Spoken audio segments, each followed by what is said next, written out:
Welcome to a new deep dive from AI Unraveled. This podcast is created and produced by Etienne Newman, senior software engineer and passionate soccer dad from Canada. That's right.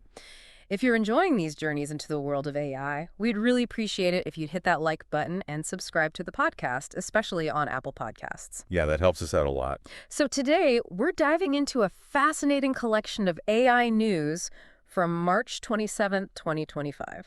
A very busy day in the AI world.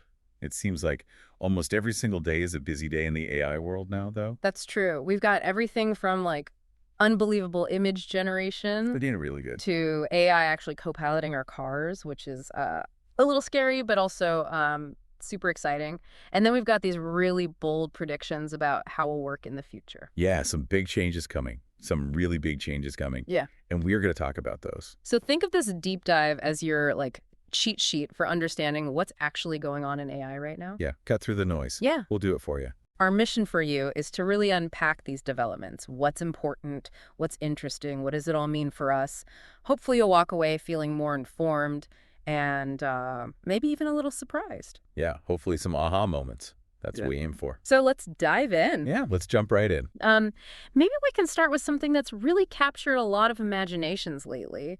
The incredible advancements in AI image generation, particularly with the very specific art style. Yes, exactly. We've got to talk about this.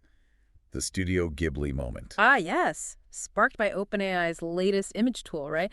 I mean, it feels like everyone's creating these beautiful, nostalgic scenes that look like they're straight out of, a classic animated film. I'm seeing them everywhere. Yeah, I've got to say, it's pretty impressive how fast this has taken off. And the quality is quite amazing. You probably see them popping up in your feeds, your pet as a Ghibli character, your breakfast as a Ghibli scene, your living room with that, whimsical Ghibli touch. Yeah, there's definitely a sense of wonder and playfulness around it.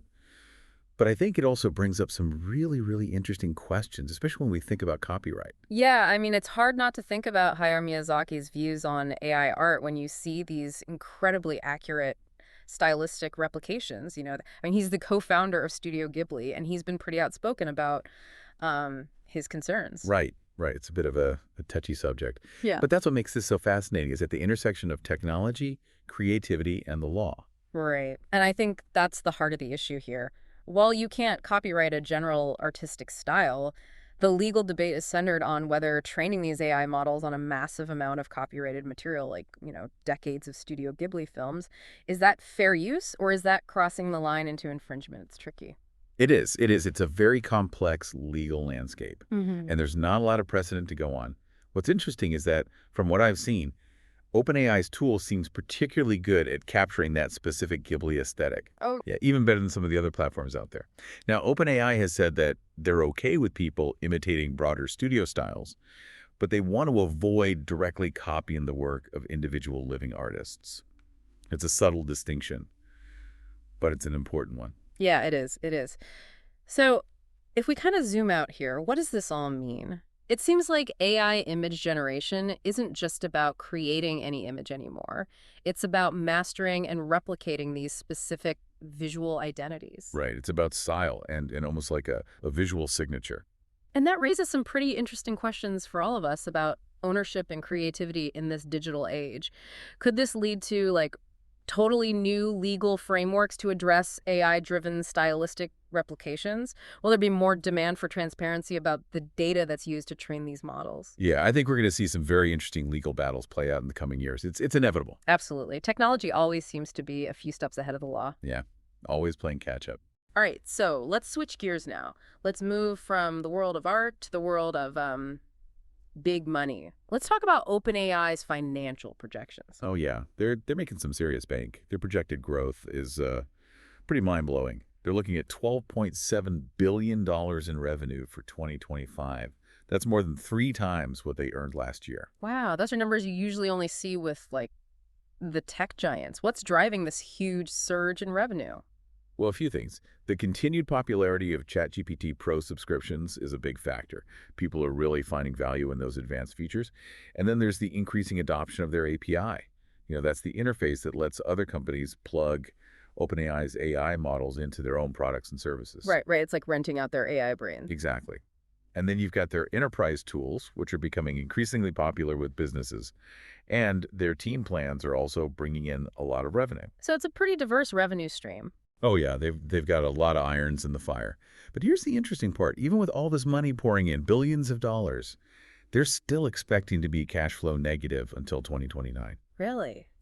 That's a pretty long runway of high revenue but also high spending. What's the thinking there? Well, it really shows you how much investment is needed to be at the absolute forefront of AI development. They're spending enormous amounts on things like specialized chips, the hardware that's needed to run these incredibly complex models, the massive data sets that they use to train these AIs, and just the fundamental infrastructure to support all of it. Right, it's like building a whole new digital universe. Exactly. They're not just building a product, they're building a platform. They're building an ecosystem. And their future bets are even bigger. Their projections for 2026 and beyond are really, really eye-opening. $29.4 billion in 2026 and potentially over $125 billion by 2029. And that's when they expect to finally turn cash flow positive.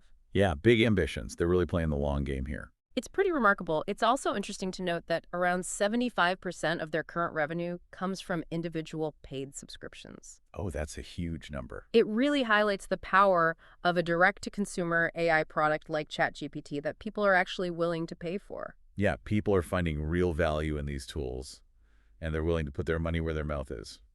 So what's the big takeaway for you here? Well, it seems like OpenAI is operating on a scale that we usually only see with the biggest tech companies in the world, this kind of hyperscaler growth trajectory. But it also really highlights the immense financial commitment that's needed to push the boundaries of AI. Right. It's a high-stakes, high-reward game, and they're clearly all in. Now, let's move back to image generation. We've seen some really exciting developments from another player in this space, Ideogram. Yes, Ideogram. Very interesting company. Their new release, Ideogram 3.0, is making waves. The buzz suggests it's a pretty major upgrade. What makes it stand out? Well, from what I've seen, it's the combination of realism and creative flexibility. It's said to be really good at generating photorealistic images, but also coming up with inventive designs. And, crucially, it can maintain a consistent artistic style across multiple images.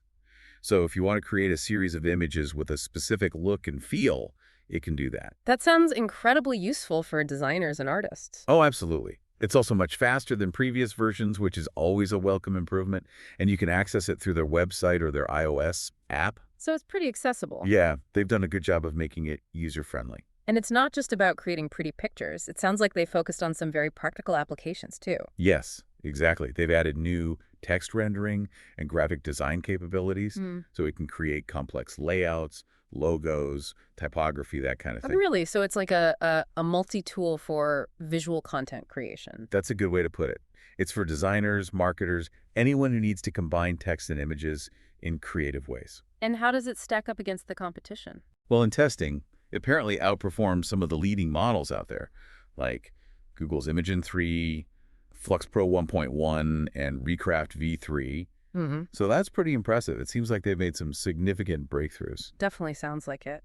Tell me more about this style references feature. Oh, yeah, that's a really cool feature. You can upload up to 3 images, and the AI will analyze their visual style and use that as a guide for generating new content. So if you want to create images in the style of your favorite artist or photographer, you can do that. Wow, that's really intuitive. Yeah, it's very user-friendly. They also have a huge library of preset styles, like billions of them. So you can explore all sorts of different aesthetics. And all of these features are available to free users. Yeah, that's the really impressive part. They're really trying to make this technology accessible to everyone. So what's the big picture here with Ideogram 3.0? Well, I think they're really raising the bar for text-to-image generation. They're offering a very powerful, but also very accessible tool for a wide range of creative endeavors. So we've seen how AI is changing the way we create images, but now let's look at how it's becoming more integrated into our everyday lives. Yeah, like in our cars. Exactly. Yeah. The partnership between BMW and Alibaba is generating a lot of buzz. It's a very interesting collaboration. They're working together to embed some pretty advanced AI into BMW's upcoming vehicles, specifically in China initially. So they're developing this bespoke AI engine to enhance the BMW Intelligent Personal Assistant. That's the IPA. Right, the IPA. And the goal is to achieve much more sophisticated voice recognition and offer those super personalized in-car services. And this isn't some far-off concept, is it? Nope. This is going to be a key feature in their new class models produced in China starting in 2026. That's right around the corner. Very soon. Yeah. And the AI that will power this enhanced IPA is Alibaba's Qwen AI model. The idea is to allow the in-car assistant to understand natural language with greater nuance and provide information that's actually relevant to what's happening during your journey. So what kind of things will this AI assistant be able to do? Well, imagine you're driving and you say, "Hey, I'm feeling hungry. Find me a good sushi restaurant nearby with lots of parking." Okay, yeah. The AI assistant will understand that request, factor in your location, your preferences, maybe even the time of day and the traffic conditions, and then give you a list of recommendations. That's pretty cool. Or imagine you're driving in a crowded city and you need to find a parking spot. You just ask the AI assistant, and it'll scan for available spaces and guide you to the nearest one. It's like having a personal concierge in your car. Exactly. Yeah. And BMW wants to take this even further. They're planning to introduce 2 dedicated AI agents, Car Genius and Travel Companion. Oh, yeah, I read about that. So Car Genius will be all about vehicle diagnostics, like if there's a problem with your car. Right. It'll help you understand what's going on and what you need to do. And then Travel Companion will be all about personalized recommendations for places to visit, things to do, and it'll help you plan your trips. So they're really building out a whole suite of AI-powered features for the car. Yeah, it's pretty ambitious. And they're not just relying on voice commands either. They're incorporating multimodal inputs. That means the system will understand information from your gestures, your eye movements, even your body posture. Wow. So they're really trying to create a very intuitive and responsive driving experience. Exactly. They want the car to understand you, not just your commands. So what does this all mean for the future of driving? Well, I think it points toward a future where our cars are much more than just vehicles. Mm-hmm. They're intelligent assistants, travel companions, and maybe even friends. I'm not sure about friends, but definitely more integrated into our lives. Definitely. Now, let's talk about another interesting development from Alibaba. They've unveiled a new multi-sensory AI model specifically for mobile devices. Right, I read about that. It's called Qwen 2.5 Omni 7B. That's the one. Yeah. And it's been optimized to run super efficiently on smartphones and laptops. And the really impressive thing is that it can process text, images, audio, and video all very quickly. So it's a very versatile model. Yeah, incredibly versatile. And there are rumors that some big players are interested in adopting this technology. Oh, really? Who? Well, apparently, Apple is planning to integrate Alibaba's AI models into some new iPhone features, specifically for the Chinese market. Wow, that's a big endorsement. Yeah, it is. And of course, BMW is also planning to use it in their vehicles, as we just discussed. For developers who want to explore this technology further, Alibaba has made Qwen 2.5 Omni 7B open source. It's available on Hugging Face and GitHub. So anyone can download it and start experimenting with it. Yeah, they're really encouraging innovation. So how does this model work? What's this thinker-talker system I read about? Yeah, it's a really clever design. It allows the model to process information from different modalities, like text, audio, images, and video, all at the same time. So it's like a multisensory AI. Exactly. And it can generate responses in either text or speech. This simultaneous processing is what makes the interaction so smooth and natural. It's like it's thinking and talking at the same time. Exactly. Hence the name thinker-talker. And it's particularly good at understanding and generating speech. In fact, it outperforms some AI models that are specifically designed for audio tasks. Wow, that's impressive. Yeah, it's a really powerful model. And because it's designed to run efficiently on everyday devices, it has a lot of practical applications. Right, like real-time translation, image recognition, voice control. Yeah, all sorts of things. Alibaba has even talked about using it to provide real-time audio descriptions for people with visual impairments. So it's not just about cool tech, it's about accessibility too. Exactly. By making it open source, Alibaba is basically saying, here's a powerful tool, go build amazing things with it. So they're really trying to democratize AI development. Absolutely. And I think that's a good thing. The more people who have access to these tools, the more innovation we'll see. Now, let's shift gears a little bit and talk about a pretty bold prediction about the future of work. Bill Gates recently said that he thinks AI will replace many doctors and teachers within the next decade. Wow, that's a big statement. Yeah, it is. But his reasoning is that AI will eventually be better than humans at handling complex tasks, like medical diagnosis and personalized instruction. So he's saying that AI will be able to make better decisions than doctors and teach better than teachers? Well, not necessarily better, but certainly more efficient and maybe even more effective in some cases. And this could have huge implications for the workforce. Millions of people could potentially be out of jobs. It's a little scary to think about. Yeah, it is. But it's something we need to start thinking about now. If this prediction comes true, we need to figure out how to adapt. Right. We need to start preparing for a future where AI plays a much bigger role in our lives. Exactly. And that means thinking about our education systems, our social safety nets, and our economic models. Mm, We need to make sure that everyone benefits from the rise of AI, not just a select few. absolutely. Now let's circle back to OpenAI for a moment. They've just announced a pretty big upgrade to ChatGPT. Oh yeah, they've integrated the advanced image generation model from GPT-4 directly into ChatGPT. So now you can generate really vivid, detailed, and realistic images right within your ChatGPT conversations. Yep, that's right. So it's like a one-stop shop for content creation. Exactly. You can write text, generate images all in one place. And the quality of the images is really good from what I've seen. It's on par with some of the dedicated image generation tools out there. So ChatGPT is becoming more and more like a creative Swiss Army knife. Yeah, that's a good analogy. It's a very powerful and versatile tool. Now, for a slightly more concerning development, North Korea has unveiled some new AI-powered military technology. Oh, yeah, I read about that. It's a little unsettling. Yeah, it's definitely something to keep an eye on. Kim Jong-un recently showed off a new spy drone, and more worryingly, some AI-equipped suicide drones. Suicide drones. Yeah, they're basically autonomous weapons that are designed to seek out and destroy targets. And they're using AI to do that. Yeah, the AI helps them to identify targets, navigate to them, and then detonate their explosives. This is a significant development. It shows that North Korea is serious about integrating AI into its military capabilities, and that could have big implications for regional stability. Definitely something to watch closely. Absolutely. Now, let's talk about Alibaba's Quinn model again. We talked about it earlier in the context of mobile devices and cars, but there's another aspect to its release that's worth highlighting. Oh, right, the fact that it's open source. Exactly. By making it open source, Alibaba is essentially giving away its AI technology to the world. But why would they do that? Well, they say they want to democratize access to AI and accelerate innovation. But there are also some strategic reasons. Like what? Well, by making their model open source, they're creating a community of developers who are familiar with their technology. And that could give them an advantage in the long run. It's like building an ecosystem around their AI. So it's a bit like giving away the razor to sell the blades. Yeah, something like that. But in this case, the blades are the applications and services that are built on top of their AI model. So it's a clever strategy. Very clever. And I think it's going to pay off for them in the long run. We covered a lot of ground today. But there were also some other notable AI developments on March 27th. Yeah, it was a very busy day in the AI world. Just to give you a quick rundown, OpenAI announced that they're adopting Anthropic's Model Context Protocol.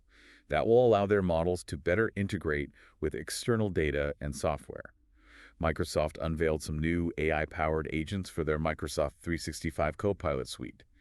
These agents are designed to help with research and data analysis. Okay, that's interesting. A federal judge rejected a request from the Universal Music Group to block Anthropic from using song lyrics to train their Claude model.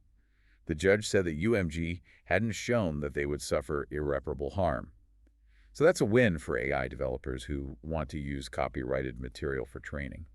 That's interesting. I wonder if that'll set a precedent. Yeah, it could be a landmark case. We'll have to see how it plays out. XAI integrated their Grok chatbot into Telegram. That's the messaging app. Okay. So Telegram premium users now have access to this AI chatbot. Amazon launched a new AI-powered shopping feature called Interests. Oh, yeah, I heard about that. It's basically a way to get personalized product recommendations based on what you're interested in. You just tell Amazon what you're looking for in natural language. So no more endless scrolling through product listings. Yeah, hopefully not. And finally, the U.S. government added over 50 Chinese tech companies to an export blacklist. They're targeting companies that are developing advanced AI. So the AI arms race is heating up. Definitely heating up. It's a very interesting time to be following this field. You know, with all this talk about cutting-edge technology and AI changing the world, if you're feeling inspired to level up your own skills, you might want to check out Etienne's Djamgatech app. Oh yeah, that's a great resource. It's designed to help you master and ace over 50 in-demand certifications in all sorts of fields, like cloud computing, finance, cybersecurity, healthcare, even business.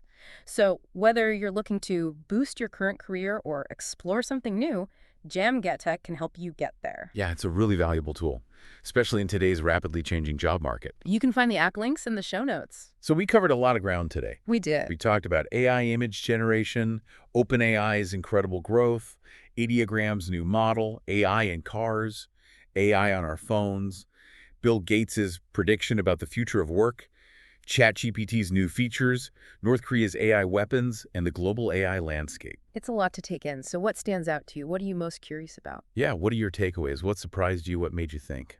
We want to make sure you walk away from this deep dive feeling informed and inspired. And maybe even a little bit challenged. So here's a final thought for you to chew on. We've seen how much AI has advanced in just one day. So what aspects of your life do you think will be most profoundly changed by AI in the next few years? Yeah, how do you think AI will shape your future? Your work, your relationships, your hobbies, even your sense of self? It's a big question, but it's one worth asking. And remember, if you're looking to upskill and stay ahead of the curve in this rapidly changing world, check out Etienne's Djamgatech app. You can find the links in the show notes. Thanks for joining us for this deep dive.